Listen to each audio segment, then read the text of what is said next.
Hello, welcome to the final, slightly different episode of Friday Night Rambles. Today we've pre-recorded the episode because I promised you a magical ending to Season 3, and we have got a magical ending to Season 3. Thank you so much for all your support this series. It's been a quite long, drawn-out series for 10 episodes, but we've got there, and oh my goodness, this week is going to be absolutely incredible because I've got some absolute legends of the magical world in the shape of the fantastic Twins FX, who are here. Hello, Twins FX. Oh,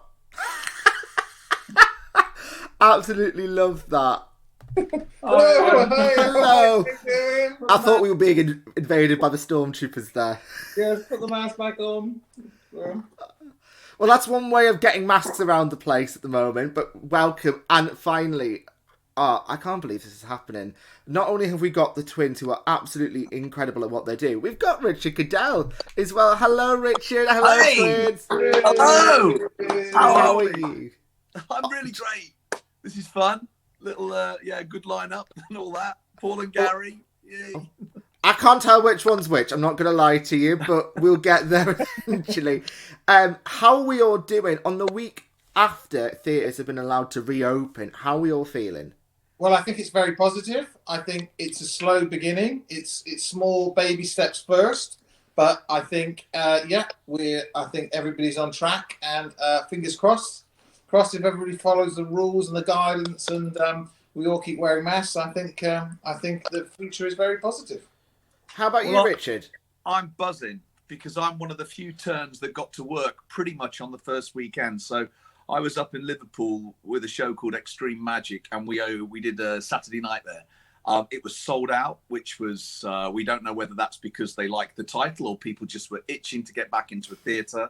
But when you haven't walked on a stage for a year doing what you love, to walk out there and do it again, for me personally, I've been on a high ever since. You know, it reminded me why I'm in this business, and it's just for that buzz of working in front of an audience. And there it was, and they were so up for it. People are just in the mood to get out and enjoy the theatre all over again. So let's make it happen, and long may it continue.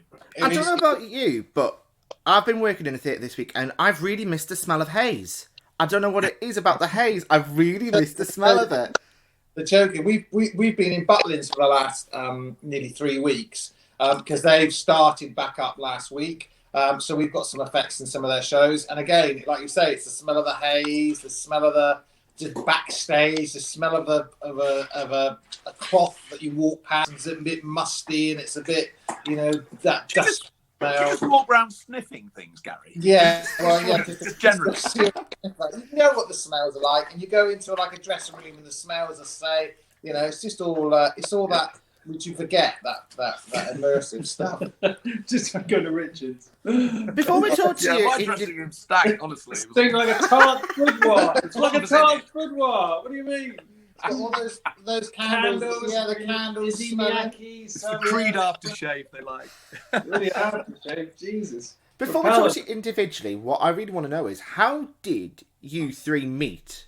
Like, as obviously the twins and then Richard meeting, because obviously Paul and Gary, obviously you've met since birth, but yes.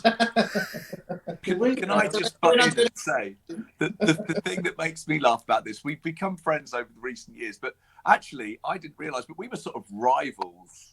We were rivals back in the day. We got ripped off. We got ripped off by him.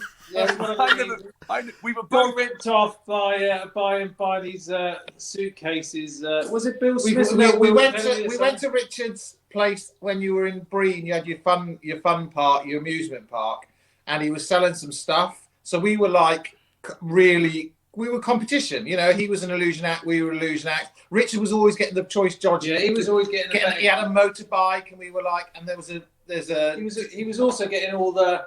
He was also getting all the UK gigs, which is something we wanted. So we had to go abroad. Which was a good thing for us. It's because we got to see like most of the world. Richard got to see Blackpool. And Richard, yeah. Torquay on a Sunday. Yeah, but yeah, so we were trying to get some stuff built by a guy, Dave and Joyce Shaw, and Quality Props, and they were always building for Richard, and they would have no time, so we had to build it ourselves. And it was just like it was a funny because we'd go and see him as well because he'd be on the Isle of Wight or he'd be we'd always go to see, we wouldn't go there to copy, but what we'd go there to see because Richard had a different style than us. But it was always interesting, and we always were told we always used to go into Dave Shaw's in Coventry, and used to see a motorbike there. I can remember them testing trying to get all the lights to flash, and going, oh, what's he doing? And so we had to go to the Sandown to see. It cost us a fortune. Yeah, it's just like, and then he was selling some stuff in the stage. So we went and bought a geometric, a geometric, wasn't it? Yeah, and a stack of boxes. And so it was this typical carny type deal that was in the back of loads of containers and back of a car park in Weston-super-Mare. And we then just bought this stuff and handed over cash. And that was it. It was like... Don't say that! Obviously with an invoice. You have to remember that. Yeah, there's still no invoice. We met as fellow illusionists, and you're talking about maybe 30 years ago when we were doing all that, 25, 30 years ago. And I was actually, I didn't realise that you ever saw me as some sort of rival, because I was in awe of you, because what Paul and Gary had that nobody else had, they were identical twins. So they just had this huge novelty. Think you missed talent. But they had this great novelty factor, so I never saw them as competition. But yeah, so we met back then as illusionists, and then I don't think we really saw a lot of each other for many years until, I went off and did the Sooty show, and I did the Sooty Christmas show. So actually I moved away from the world of pantomime, and I didn't do anything at all Christmas-wise in pantomime for many years. And it wasn't until 3 years ago that I started working for Kudos, as it was then, and I had the pleasure of being part of Paul and Gary's Flying Effect, and we met on the side of the stage again, and I think that's where our friendship rekindled, and we caught up on old times. And of course I was very much aware of everything they had done in the meantime, because obviously they're unique company, really very bespoke and amazing things they do. And so it was just lovely when I was still doing the same old nonsense, but it was lovely to catch up, and here we are. And then we're back to 2021. Richard, what I'm going to do, I'm going to put you in the waiting room while I speak to Paul and Gary for just a little bit, because thank God he's gone. We can talk about him now. Can you hear? You can still hear, but we can't hear him. That's even better. We can't answer back. So, Paul and Gary, how did your love of magic first start? I suppose it's that coy Paul Daniels magic set that we got for Christmas, which is all true.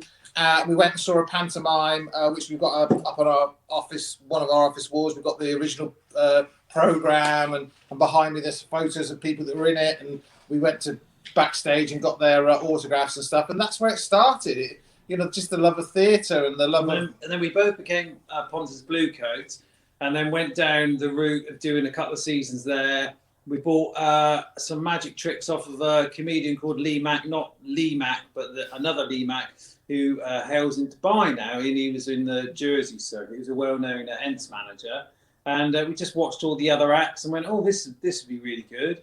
And then we thought we'd become illusionists and actually be illusionists, not like close-up magicians on stage doing sort of close-up tricks or stuff like that. We wanted to just all we wanted to do was big illusions, and that's what we did. And we got a good grant from the Prince's Youth Business Trust. Give them a bit of a plug. They helped us immensely, and then the rest is literally...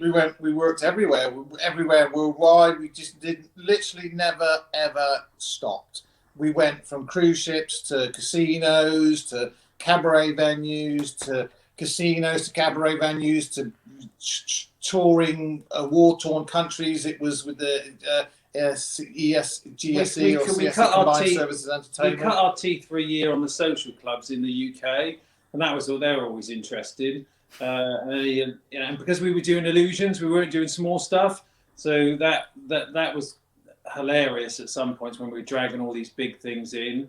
And then we just realised that we wanted to do more stage work, and that's what we just solely did. It was on stages, and we just cornered the market, like Richard said so kindly, was because we had the twin thing going, and that was people wanted to see two twins on stage. Everybody said to us that we wasted our career, which is quite strange. A lot of magicians says that we've wasted our career because we should have actually just kept one secret, one of the twin secret, and then literally transpose from one to the other. But we were doing that anyway. We could do that with a set of steps or a trapdoor or whatever, or a base. We could do that already. So what they wanted to see was two identical twins, and that's how we sort of cornered that market. Well, yeah, no. So like I said, we worked everywhere. We finished up on ships, which were great. So we're doing like 9 months residency on there, staying there all the time. And then someone asked us to make something fly, a person fly without wires, which we did. We call it flying without wires. And then literally over the last 12 years, it's snowboarded from one effect to we have flying effects. We have started off with one, and now we've got nearly 70, plus all the creatures and other bits and pieces that, you know, in up and down kudos pantomimes as they were, and now they're obviously Crossroads. It's been a big week for them, yeah. Yeah, so, and now, you know, we've just literally, just before lockdown, we did Back to the Future, so with a flying DeLorean. So, yeah, you know, our company's a bespoke hire company. So you come to us with ideas, or we go to you with ideas and say, this would be good for your show. And then we hire it back to you, and then we keep it at the end. So, and, you know, then we put it through into other mediums, shopping centres, corporates, etc., you name it, we'll do it. So we have a lunchbox and we will travel type thing. We have our sandwiches in there and we'll travel. Amazing. I want to go back to a point you were talking about before, but obviously about the UK social clubs and stuff like that. One of the big things, because we've had a lot of variety acts on this series, and obviously they've talked about how the social club circuit, the sort of the UK circuit changed throughout the last sort of 3-4 decades. Did you find that in terms of when you were trying to get into the UK, obviously by saying you were going abroad for your act, did you find that hard, or one of the reasons why it was hard to break into the UK as an act? Also, when we started, it was the death of magic. You had all the mass magician come across, and it was in the UK particularly. I think the mass magician killed it because everybody assumed they knew how it was done. And it was trying to get the gigs as well for that. So that made us like branch out abroad, where the people abroad they were really receptive to our style. But back in the UK, you know, people were struggling, and because we had such large illusions, and obviously they'd cost so much, we could only go out at a certain point. And one thing we've always said is, yes, we may be expensive, but the quality and the product we give you is totally different than anyone else. And obviously there was other acts out there that were doing a cheaper thing, and, you know, fair enough, good luck to them. And that's the thing, though. But quality is a big thing, and I think moving into what you do now, the quality of your creatures, your illusions, your flying things, is second to none. And if you look at any review in the former Kudos, now Crossroad pantomimes, every effect that you do is always a 5-star review. Everything we do, we don't just do sort of pantomimes. We do, obviously pantomimes are the majority of our work, but we do a lot of TV, we do a lot of films. We also do some operas, we've done Shakespeare. So we do all that, and that's the similar sort of type of thing that we sort of try and sort of mix them, because it makes it more interesting for us to do all these different things. And like you say, it's really interesting. It's really interesting. And we're working on a TV thing at the moment for the BBC, which we can't talk about, but it's a very well-known brand. So and we're back on that. So it's so diverse, and you never know what the phone's going to pick up. And we had an inquiry last week of a wedding in Dubai that they want a magic carpet flying and stuff like that. But I guess could be anything. But I guess it's sort of distilling in people that trying to work out that sometimes it is easy, because what we've found, and particularly me, is that when you are a performer, you'll almost sort of cut your money so you can get onto the. We lost them. Hello, can you hear us now? Sorry, something went wrong there. I think the phone. The magic of live entertainment. So what I was trying to explain was that when you're a performer, you'll do stuff and you'll perform for slightly cheaper because you want to get that limelight.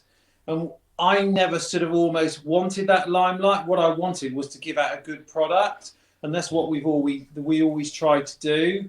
But now when you're on the other side, when you're on like designing and consultancy and stuff like that, you don't have that limelight thing. So you say, well, this is the product and this is how much it's going to be, and there's nothing sort of drawing you to that limelight. But as a performer, it's really difficult sometimes not to go, well, I'll do it slightly cheaper because I know that. And it'd be interesting to see what happens over the next sort of 9 months for people that are performing, because I wonder whether there'll be a lot of producers and directors going, well, we can't actually pay you that at the moment because we're all struggling with COVID and what have you. We're going to have to sort of cut the money down a little bit. And I wonder, and I hope that doesn't happen, because once that money goes down, you'll never get it back up. People say to us, "Oh, do you miss performing?" And no, not really. I don't miss it. I don't miss it. You don't miss it, do you? I don't. No, it's not something I've never sort of. I always like manufacturing stuff and doing stuff like that. I enjoyed it. Don't get me wrong, I did enjoy it. But then we do. I guess this is the type of performing as well, isn't it? So what you do, and we do a lot of lectures and stuff for various people. So you get a bit of it if you need it. So when you get an idea, obviously every year you obviously get briefs from whatever you do. Yeah. How do you beat yourself on the spectacles? Because if we look at obviously when the London Palladium Panto restarted again, you completely just exceeded all expectations. Yeah, well, to give you like an example, for instance, we went to Kudos when they were doing Dick Whittington. Well, let's say the first one, Cinderella. We said to them, right, okay, we want to completely change the way people look at going to the ball, and we want to put as realistic horses as we can possibly get on stage and then flying out over the audience. So it involves a lot of animatronics, and we wanted them to be really organic. So that's what we did. We wanted 2 people. We want buttons in the front and Cinderella at the back. We wanted to change the table scene, and so we can get a pumpkin or somebody coming out of the table, and a bucket. All these little bits and pieces, as well as the big stuff. And for instance, if you look at Dick Whittington, we went to Kudos because we thought, oh, it's London. It's great. Michael Harrison was, we have meetings with Michael and we give ideas out and he gives us ideas back, and we proposed a flying taxi because we thought, oh, that's really good, a flying taxi, London, Dick Whittington. And he just turned around and went, no, flying bus, boys. And that was it. So we went, okay, flying bus, no problem. So it's that bouncing off of ideas and just going, oh yeah, we didn't think of a flying bus. Why did we just got blinking into a taxi? But sometimes we go to meetings and we make them go, really? Can you do that? And we go, yeah, of course we can. Otherwise we wouldn't say it. That's the other thing. Is like there's loads of people out there that will say, yes, we could do something, but that's fine to say you can do it, but you've got to make sure the end result is what you've said, because as soon as you don't do that in any profession, as soon as you say you go back on your word, then it's a bit like you're not going to get much work. Back to the Future, they called us in August a couple of years back, said, can you make a car fly? And we went, yeah, we can. Can you come up for a meeting next day? So we did. And I went up and we sat in front of everybody. And I said, yeah, what do you want it done? And said, well, we want this. We've had loads of ideas and nothing's really gone anywhere and stuff. So we just want ideas from you because we hear you can do like a flying system. I said, okay, well, my idea was Back to the Future is that the car will take off, fly out over the audience, and just to enjoy it and just to put icing on the cake, it spins 360 and then turns back on itself and flies back up stage. And they went, you can do that? And I was, yeah. Here's a video of these elements that we've done in the past. If we can join all those elements, then that's what we'll get. And then we're going like, and literally we had Bob Gale came up to us on the press night, and he said, I remember you sitting down in the first meeting and saying all these wonderful things that you were going to do about the car. And he said, to tell you the truth, I didn't believe you. I didn't think it was going to happen. But my God, you made it happen. And because if you don't know, Bob Gale was one of the writers, producers of Back to the Future. And he said, you brought the car, that CGI car at the end of Back to the Future, the first film, Flyer, you brought it onto the stage and you made it real. Back to the Future is good because there's, if you want it to go opening shortly, isn't it? Not to give it a shameless plug, but it's really interesting because there's some nice magic effects in there as well, brought by Chris Fisher. So go and see that, and then you'll see our stuff at the end. So it was really good to do something like that. So what's the sort of? I'm guessing it's going to be a hard one, but what's the effect that you're the most proudest of? I think it's next one. The next one, I think, yeah, it's the next one. They're all our babies to start off with, but as the years go by, they you should always self-improve, and there should always be there's magicians and entertainers out there that I can remember seeing them 15 years ago, and they're still wearing the same stuff and doing the same illusions, and there's a point where you think, why haven't you changed? Why haven't you keep reinventing yourself? And yes, we took an idea that was that's been about and that's been used by various industries, but we made it our own, and then we kept on reinventing that system. So now, from our first system to the system now is totally different. So every year it's being changed, modernised, computer systems put in this year. So everything is constantly changing, and that's what you've got to do, because if you don't change, then you sort of almost get left behind. Yeah, and I think obviously I'm a native Geordie. I go see the Theatre Royal Panto every year, and the one thing that still stands out to me, actually, there's two things. A couple of years ago when you did Snow White, the flying reindeer. The one reindeer. There's something about that just goes, that is Panto. You need to come and see this year, because it's packed with goodies this year. And then the last Panto I saw was in Birmingham last year in Snow White again, and that dragon. And it goes on to say, obviously, when you create stuff for the London Palladium, but that magic then gets transported into the regions. So how important is it that for you that what you put out, say, 2 years ago in London is the same product that ends up, say, in Aberdeen or wherever the following seasons? Unequivocally, we were. If anybody ever buys an illusion off us, because where we first started, they are in showroom condition. They are in perfect condition. And we always used to get, that was one of Gary's jobs, was go, I used to hate seeing, we saw one magician once, and you could see the dust on his bevel base, and you could see the dust, and we were like on stage 14 rows back. And we said, no, you can't do it. So we would always go an hour before the sort of start of this sort of the beginners, and literally clean all the props, get them pristine, clean all the blades and everything. And it's the same now. We've taken that onto all our equipment. So when the equipment comes back from a pantomime or from a show or whatever, it then goes a week through of restripping, painting, and making it look like the day we wrote it out when we built it. So that's what so every trick is spotless, and we try and do it. And obviously stuff will get damaged in a theatre. We all know what the theatre environments are like. So it comes back, gets repaired, so it looks like the day it left the workshop. That's amazing. I'll tell you what we're going to do now. We're going to bring Richard back on, and we're going to do a swap. Yeah. Was he asleep? Oh, sorry, were you talking? No, very good. It's Very now their turn to go in the waiting room, so I'm going to put you there. Richard, I'm really interested to hear your side of how you started and how your love of magic started. Oh my goodness, it's a long story. I don't know, just such a long story. I don't know how to quantify it really, because it just happened when I was so young. I was very fortunate. I had my mother, God rest her, she was an actress. So we were already in show business. She was a professional actress. My sister became a professional actress. So we were sort of a bit of a showbiz family.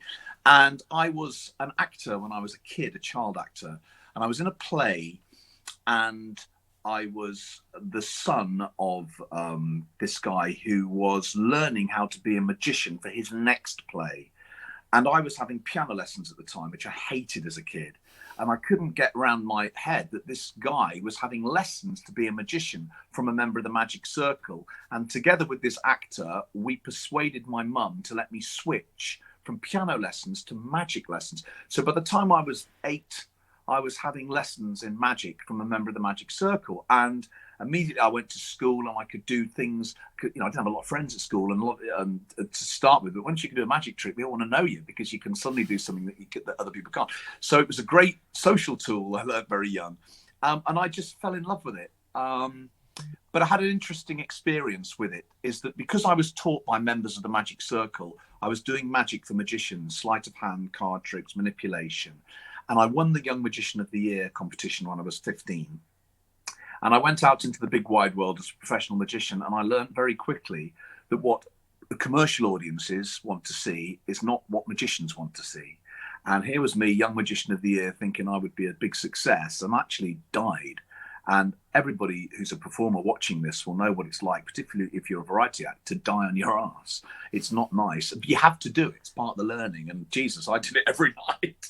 So I was very, very, very disillusioned with magic. I fell out of magic for a couple of years. I worked as a green coat, as a DJ. I have a funfair business and all those different things I was doing. And then what happened was I was working on my funfair, which was next door to a holiday camp, and a magician that I'd known from when I was a kid walked through the fairground and said, "What are you doing here, Richard?" I said, "This is my rides and I'm running them." And I said, "What are you doing?" He said, "Well, I'm next door at the holiday camp." He said, "And you might be able to help me. I've got an illusion in the back of my van. I'm supposed to perform it tonight. It doesn't work. Can you fix it?" Well, I had a workshop with tools and all that stuff. And it was an impaled illusion where you balance on the sword and the body drops through the sword and impales. It's a great illusion. And while I was repairing, he said, "I hate this thing. It's never worked properly. I've got no confidence in it. Do you want to buy it?" Why would I want this? I do card tricks and bottle tricks and little magic ropes. But I just, in a moment of madness, I bought this illusion and I performed it. I was working as a DJ and I performed it in the middle of the nightclub just for the hell of it. And it stormed it. They screamed, they loved it. And I thought, this is my calling. I want to do big illusions. And from there on in, as Paul and Gary told you, I was very lucky. I became friends with the best illusion builders in the country at that time. They took me under the wing like a son. I had no money. They let me owe them money. And we built the Vanishing Motorcycle, which was to be my signature illusion. And it just set me apart from everyone else because it was just so big. And believe me, I owed money left, right and centre. I went through so much to get that trick. I went without a lot. I lived in a caravan at the time. I didn't have a house, anything. But having that illusion was more important than anything. And as a consequence of that illusion, I got some lovely summer seasons, as the boys said, and I built up my armory of magic tricks and illusions. And then you touched on something earlier, which was quite interesting. You talked about what happened throughout the decades. Well, those big summer seasons, those big variety shows in the early 90s to late 90s, they stopped. You know, those wonderful shows, end of the pier shows, summer seasons. I clung on to the tail end of them in Blackpool. I did the Blackpool Grand. And I did the last season at Blackpool Grand where they had a variety lineup. And the next season was just, I think, Joe Pasquale for the whole night. You know, they cut all the dancers and special acts. So I suddenly had no work. So I sold off all my big illusions. I sold them all and I went back to the fun fair. And I thought, well, that's the end of my magic career. I'll just carry on running the fun fair. And then my agent called and he said, "Are you sitting down?" He said, "This is totally left field, but Matthew Corbett is retiring. They want a magician to take over Sooty, and you're the man in the frame." So suddenly my whole world changed. I'd never really, I mean, I'd done panto and stuff, but I'd never considered myself a children's entertainer. And I don't still consider myself a children's entertainer, even though I entertain lots of kids. And suddenly then I'm the man doing Sooty. So that's my journey. But you make an interesting point about Sooty. I don't see Sooty as children's TV. I see it as family TV, because I was speaking to my granddad just before I came on here today, and I said, "Oh, I'm interviewing Sooty and Richard Cadell," and he said, "Oh, Sooty." I was like, and I asked, "Which generation were you, Granddad? Did you watch it?" And he said, "I watched Harry." And it just goes to show how it's a bit like when we had Basil Brush a couple of weeks ago. He said you can tell the age of the person by what mister they had. So it must be nice for you going out on the road and obviously doing the TV shows and stuff like that. To sort of, it's a multi-generational thing. It is. Yes, very much so. The people remember Harry. I remember Matthew. I've presented it on television now for the last 21 years. So what's happening now, it's taken me that amount of time to sort of actually be accepted as Matthew's successor, believe it or not. Everybody remembers Matthew. But now I'm getting kids that sort of grew up with me. So I've got parents, young parents with their children saying, "Well, I watched you, and this is my little boy." You know, here we go. So now it's we're on to the second generation. It's an amazing job, and I've been very lucky with it. It's taken me to some incredible places. I walked out onto the stage of the London Palladium. I did a Sunday night at the London Palladium with Sooty, and I would never have done that with my magic show. And I've learned as I've got older to really just soak up every second of what I love. And I'm completely the opposite of Paul and Gary. I'll turn up for a fiver. You know, I love it too much. I'll be one of those acts that says to Michael Harrison, "Yeah, I'll do it cheap." No, don't quote me. No, I'm not going to quote you. But I love it so much. And I walked out on the stage of the Palladium with Sooty, and I did something very naughty. I before I opened my mouth and said, "Hello, everybody," I just took a second and I just breathed it in, and I looked and I thought, well, this little bear has took me to the place that I thought I would never, ever step on this stage. And I've done some, stuff for royalty, and it's just been an amazing journey with Sooty and Sweep. Yeah, I owe them so much. In terms why do you think Sooty's lasted this long then? Why do you think that 80 plus years down the line, it's as big as it's ever been? Are there? I couldn't talk about him without having, he was just down there, so he wanted to come and say hello. Well, I think the secret to this, now don't keep waving, I think the secret of this is that he's a teddy bear, and everybody loves a little teddy bear. Most children, it's the first toy they ever have. So there's an instant recognition for children. And because he's been around 70 years, and because, yes, nobody's ever really heard you speak. So his voice hasn't had to change. He's seamlessly be able to jump from presenter to presenter. And nothing's changed. Well, when we write the television show, we're doing the same routines that we did 70 years ago that you did with Harry, aren't you? And they still work, and people still laugh. It's a timeless kind of thing, and I just think we buy into it, and we all grew up with it. I'm just going to put you down for a minute. There you go, it's gone, definitely. I think it's this fact that it reminds us of a very simple childhood. It's such a simple thing. There's no CGI. There's no clever things. We know what it is, and we love it for its simplicity. And I think it will. And I know. I mean, ITV run the show every day. But no intentions of taking it off. And it sits, as you say, a family audience. It sits well with all this modern, high-speed, fast CGI stuff. There it sits in the schedule, and it still is, if not the highest watch, always the second or third highest watch kids show in that ITV lineup. Yeah. And you were saying, obviously, that you came back into Panto a couple of years ago. What was it like coming back into Panto with Sooty, and obviously with Sweep as well? And what was it like? I'm guessing it must have been a magic experience. Do you know, I kind of finished with Panto. I'd done Panto about 12 years before. It was a brilliant show. I loved everybody in it. And I just thought, I'll do the Sooty Christmas show from now on. I'll never go back, because I don't want to do that again. I've done it. I've been, done all those parts. I've loved it. And it was a chance meeting. I'd gone to see the London Palladium pantomime, and I'd fallen in love with it all over again. And I thought, I'd love to do this again. I didn't realise how it had changed. I think because I'd not seen any pantomimes over the 10 years previously, because I'd been working, I just was gobsmacked as to, and here's Paul and Gary, their effects, and the way Kudos had just, that Palladium show, that first year, had just blown everything out of the water in terms of what we could expect to see on the stage. And I thought, I would love to be a little part of this world again. And here's a funny story. Have you got time for at least? Go ahead. I love stories. Well, this is nonsense, right? So I said to my agent, I said, phone Kudos, see if they can get me a panto. Anyway, we got nothing back from them. And, well, they're going to think about it. Oh, no. Anyway, I carried on doing my Sooty Christmas show. But meanwhile, I still have, and I'm always be at heart a fairground boy. I've got rides, funfair rides. And I'll always have them. It's part of my makeup. And I love running them. And I have a ghost train, and I take it to fairs. And I was in London, near on the outskirts of London with my ghost train. And a lady came up with a little boy. And she said, can I have a ride, please? Yes. She said, are you Richard from the Sooty show? And I try and look a bit incognito, put a cap on and whatever. And I went, yeah. She said, we love the show. Can my boy have a picture of you when you get off the ride? I went, yeah, sure. So they had a ride on the train, and we had this picture, me and this girl looked at me, this lady, and she said, you don't know who I am, do you?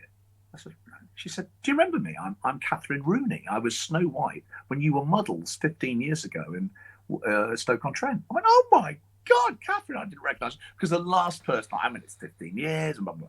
So, and this is my little boy, and Alfie had a picture, and we had a picture. So come and meet my husband, and we had a hot dog, and he's asking me about lorries and generators and how we pack the rides down. I didn't know who he was. So I said, so what do you do? This is 20 minutes into it. And he went, oh, I'm Michael Harrison. I put pantomime. I nearly fell over. I said, Catherine, you didn't tell me this was, oh my God. And anyway, literally Tuesday, the phone went, would you like to go to Wolverhampton? Yes, please. And that was it. And even Michael says, he dines out on the, we met over the ghost train over a hot dog. Because, and I've since, so I was back in for Kudos in Wolverhampton. I fell in love with it. They were very, very good to me. They put me in Nottingham as playing my dream role of Cinderella. And it just works beautifully with Sooty and Sweep in the show in Cinderella. And the highlight for me, and this is going to knit very nicely back into Paul and Gary, I do this now. I've only ever done things I love. My funfair was a childhood dream, to be a kid's TV presenter was a childhood dream, and to do magic.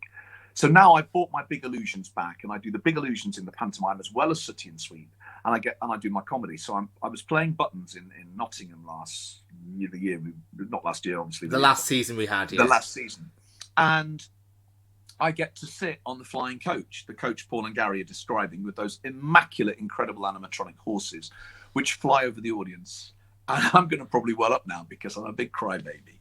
But I'm there as Buttons, and we're flying over the audience, and there's a group of little schoolgirls. It's a school outing, and they're crying.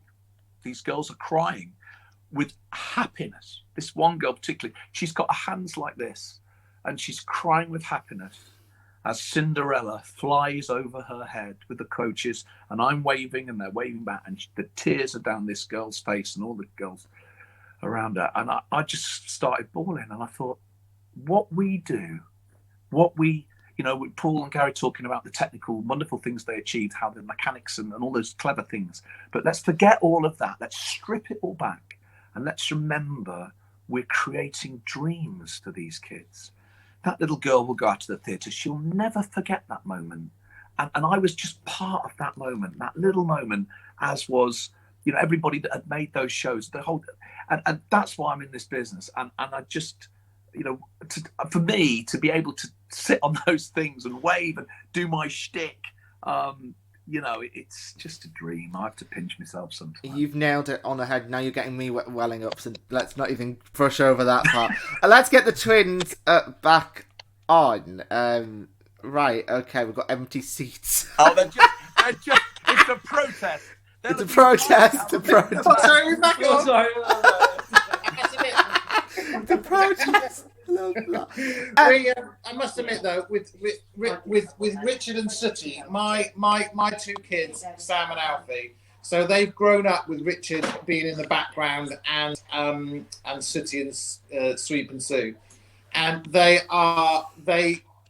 when when Alfie is on, when I'm on the phone to Richard and Alfie hears Richard, I'm talking to Richard, he will want to speak to him, and it's the fact that he just there is something about Sooty and Richard that is just, it's the magical moment. They just, even my 9-year-old son now, he still goes to sleep with the Sooty merchandise, and you know, a Sooty bear with a wand. And you just How much did you pay for that? yeah, and I had to pay £9.99 for it. Thanks, Paul. Everything else. And it's interesting. He's still, you know, he's still joking about it. You know, they still love that Sooty brand. Oh, I enjoy going to see it. We enjoy it. it. We make some stuff for him.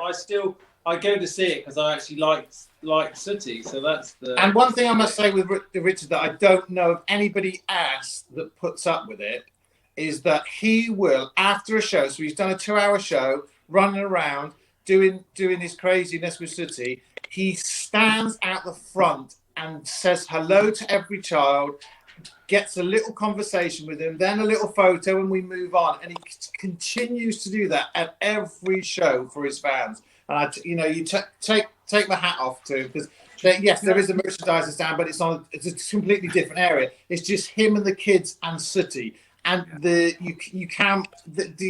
can't buy that. Do you know where that comes from, Gary? No. I'll tell you where it comes from. I did my apprenticeship, if you could call it that, with the Chuckle Brothers, and I toured with them for a couple of years with the Illusions, and they used to do it, and they would sit there until the bitter end. And I said to Paul Chuckle, who is still a friend, I said, "Wow, why'd you do that?" And he said something to me, and I thought, and I never thought I'd ever be able to apply it myself. He said, "You've got to remember, these children, they let you into their homes. They switch on the television. You're in their bedrooms. And if they love you that much, now they've come to the theatre to see you. You're not going to go out the back door. You can't. You buy into this. If you can't give them the whole thing, you shouldn't be doing it." And I remember thinking that, and I never thought I'd get to apply it. But the minute I got the show, I thought, you know what? There's very few people that will actually. Stephen Mahurin's another one, isn't he? Yeah, he'll do that. But there's very few people that would do it, and it's like, well, it takes an hour of your time, but then, like Richard said, the payback for them is huge. Yeah. And you're in that business. I mean, I think there's a lesson to be learned there. I mean, if you go to Las Vegas, as you know, and watch a Vegas show with some huge stars in it, when you go out the foyer, they're there before you are, and you walk past them and you shake all the hands and say thank you very much. Yeah. If it's good enough for Vegas, I think more people should adopt it. Also, you take the coin. You know, that's the thing. You take the coin for performing, and then get out there and just do a bit of PR in it. That's the thing. Yeah. Anyway, and I love it as well. I love the children interacting with Sooty, and they say the little things they like, and they bring drawings, they bring presents, and you know that for them it's a big moment. So yeah, I love that. So you were talking earlier, just to move this on, about dying on your ass. I really want to know what has been any funny mishaps that have happened to either of you three. To be fair, because I'm really interested to know about that. Oh, loads. Yeah, when you're working when we were performing, when you're working with bits of metal and wood, things break. And then when you're working with people and trying to get people to fly on coaching horses or wherever, you know, they do some strange stuff. Working with any sort of mechanical bits, particularly with film and TV, you've spent 6 months making sure this thing's going to work. You take it to the location. The director comes over, wants to see it working. So you show it in working, and they goes, brilliant, fantastic, can't believe you've done it. Everybody comes around and marvels at whatever this thing is.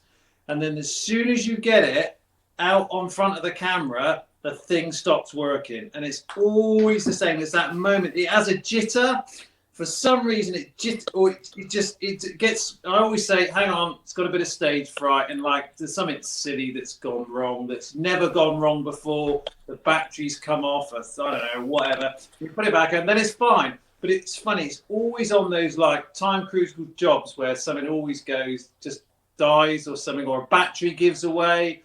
That's happened a couple of times on a really important moment, and a battery just dies. The ASM has charged it, we don't keep batteries for every year. They get recycled, and yeah, and just some things just generally are there. That's why it's live entertainment. I think for Illusion Act, the worst thing with illusions is you want everything to fly on the stage like lightning, do the thing, and then get off. You want it to be fast. So everything's on really lovely casters that are designed to, be super smooth and super fly, But then if you're on a rake stage, then all of a sudden you want them to be still. So unless you have to keep breaking them and unbreaking them. So I've had lots of props start to roll off. I've had that a few times. The worst thing that ever happened to me as a magic act was and if you go on YouTube, there's me doing this 20 years ago, probably more. If you search Richard Cadell Illusions, it comes up with me doing a trick where I used to make a girl vanish from a glass box and appear in a tank. Say it, Richard. Say it, Richard. Say it. Oh, when I do it, I say, Christine, now! She appears in the water, swimming. But let me tell you, the worst thing that ever happened to me is that the water, one night, Christine now, and I notice that she's banging on the glass and she's really white and she's not happy. And when I get off the stage, she's wrapped in towels and she's shivering and all the other girls are around her and her jaws are going. And she said the water was oh no, I'm sort of freezing cold. So I got the guy who's my sort of roadie and I said, what happened there? She said, I'm really sorry, I forgot to turn the heater on. I said, why didn't you tell me? She said, well, I didn't want to tell you because I knew she wouldn't do the trick if she knew it was ice cold water. Put fresh water in if it didn't turn the heater on. I said, well, don't forget to turn the heater on because I've had a mother on the phone and she's not going to do this tomorrow because she thinks she's got hypothermia and just don't do it. Okay. Now, what I didn't know is that he forgot to turn the heater off. So he turned it on that night thinking I'll get ahead of the game. Forgot to turn it off. So the next night I went, Christine, now! And she drops into the water. I see she's like red and she's banging on the glass. And she came out and she's burning now. She sat on the chair and her mother was steaming down. She never did the show again. She walked out and the guy, so I forgot to turn it off. So I think it was probably my worst experience. I think probably we had nearly killing someone, freezing them and burning them. We had got some John Gorn origamis, and we were on a ship at one time, and the origami got 4 legs, and it's a box that you basically get into and then fold into really small.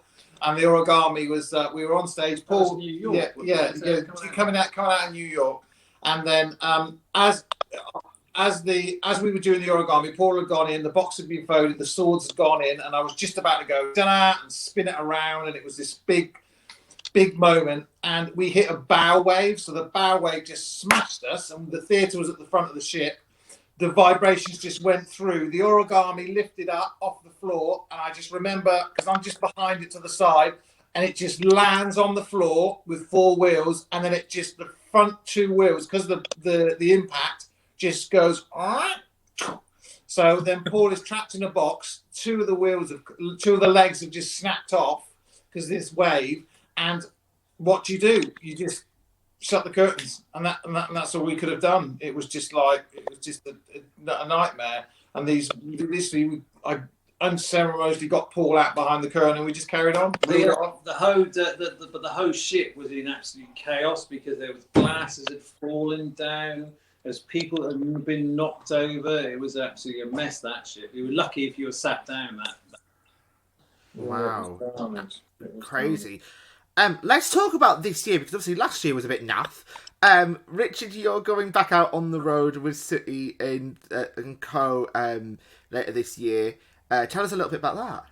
So I'm doing, this year's become a monumental. I'm doing a sort of a small summer tour this year, which I'm not presenting all of the shows actually this year because I've got a big project that we can sort of tell you about, which means I'll be doing some of the live shows throughout the summer, which is nice to be back in theatres. I'll be doing Pantomime at the Mayflower, Southampton as Buttons again on the flying coach with Craig Greville-Horwood and Debbie McGee. The lovely Debbie McGee. The lovely, marvellous. And Extreme Magic, which I absolutely had a blast doing. We're looking to maybe take that out again back end of the year. So those dates are being looked at now.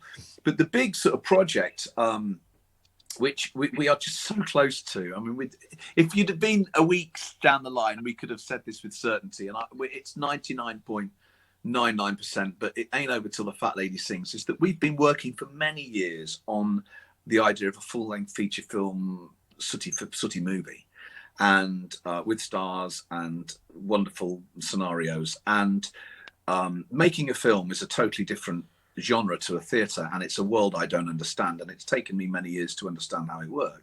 And I still don't know how it works really, but all I do know is that I've signed some legal documents the other day which should lock us into actually producing this film this year, and therefore September and the back end of August will be absolutely flat out making this what I think will be a total game changer for Sooty, an amazing film with a wonderful story, laugh out loud comedy, real heart to it.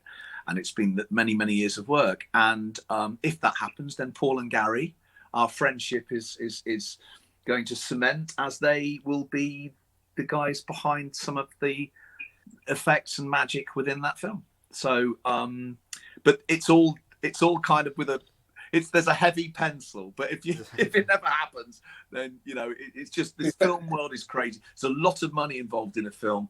And it's not our money, so you're always at the beholden of the guy that's going to write the check, and hopefully he'll be doing that in the next few days. We're very far down the line, and that would be an immense achievement and a great experience, and I'm buzzing about that. So, and it'll be great. It'll be great. We love doing films, and it's absolutely buzzing that this is hopefully going to happen after so many years of talking about it. So we just can't wait to get cracking on it.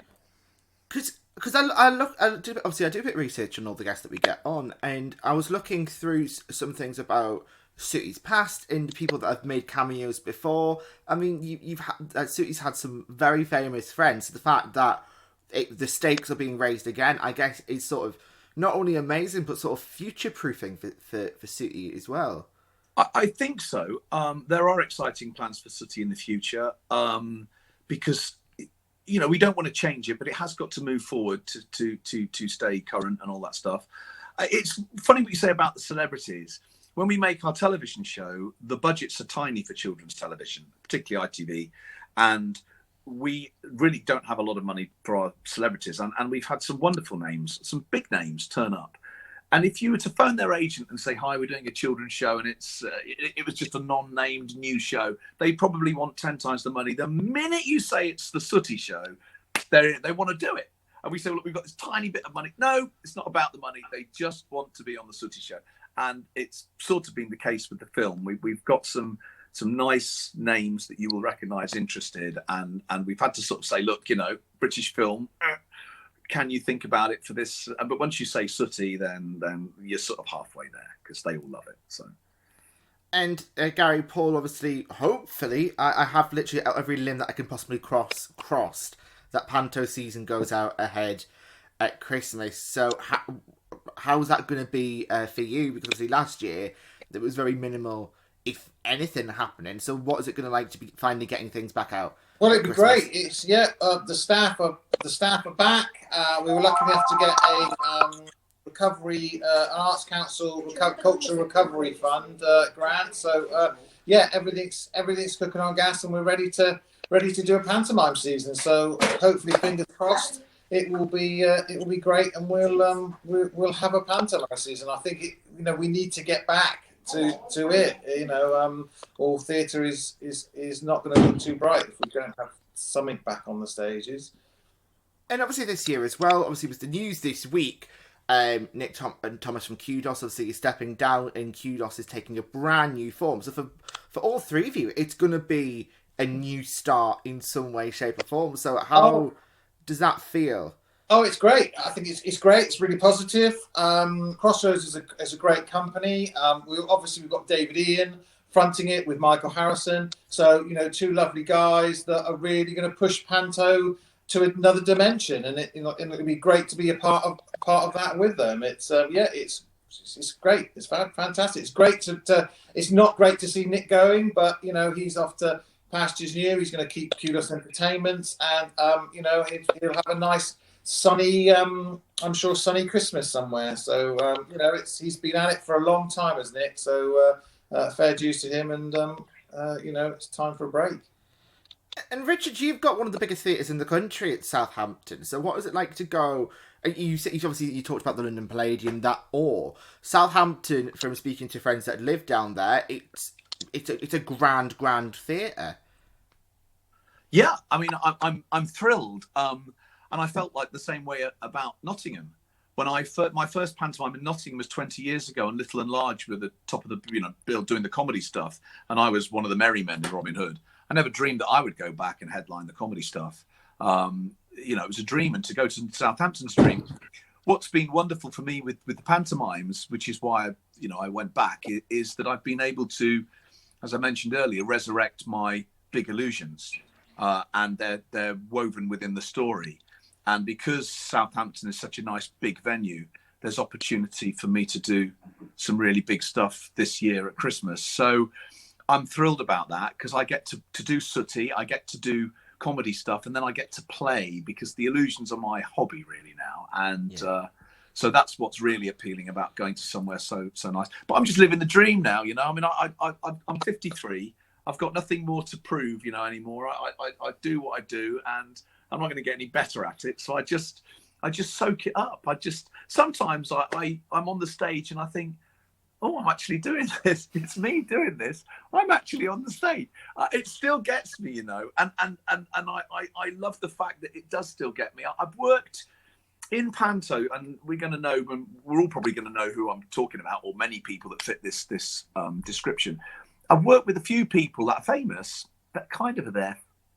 You wonder if they're there for the money. You wonder kind of why, because sometimes they just seem to be sort of going through the motions, or I've seen people that I think you're going through the motions. But when you love it, when you really love it, it's just amazing. And I'm one of those that just, I can't wait to get out there. I mean, it is an absolute drug. My agent, Michael Vine, said to me many years ago, there are some performers that want to perform, and there's some performers that need to, and I'm in that bracket. So give me Southampton, bring it on. I'll go anywhere. But yeah, I'm looking forward to it. And obviously we've got Back to the Future happening with the DeLorean. That's happening in August, fingers crossed. And obviously the Sooty show's going out over the summer in Southampton Panto and all pantos across the country. My final question before we finish. Why is live entertainment in local theatre important? Let's start with the Twins, because obviously you produce fantastic things for all mediums, but obviously with Crossroads, it's from Scotland, Wales, Northern Ireland, it's across the UK. Why is it important for these local theatres to survive?